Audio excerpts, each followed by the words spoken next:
اور کہ جہاں پہ موسلادھار بارش کا سلسلہ وقفے سے جاری ہے، نشیبی علاقے زیر آب آ گئے، کئی علاقوں کی گلیاں اور سڑکیں تالاب بن گئیں۔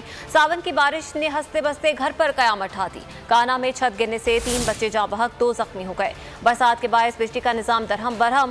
سب سے زیادہ بارش فاروق آباد میں 174 ملی میٹر ریکارڈ کی گئی۔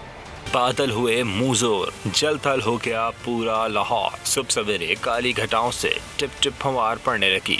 دن چڑھتے ہی بوندا باندی موسلادھار برسات میں بدل گئی اور شہر کی گلیاں تالاب کا منظر پیش کرنے لگیں۔ Kot Lakhpat, Peco road, model town, Johar town میں ریلا بہنے لگا۔ دھرم پورہ، مغل پورہ، باغبان پورہ، شالیمار، ہربنس پورہ سے بھی خشکی کا نام و نشان مٹ گیا۔ گڑھی شاہو، لکشمی چوک، شاد باغ، بھگت پورہ سمیت دیگر علاقے بھی پانی میں گھر گئے۔ برسات کے باعث بجلی کا نظام درہم برہم۔ محکمہ موسمیات کے مطابق سب سے زیادہ بارش فاروق آباد میں 174 ملی میٹر ریکارڈ کی گئی۔ لکشمی چوک پر 101، تاج پورہ میں بادلوں سے 76 ملی میٹر پانی برس گیا۔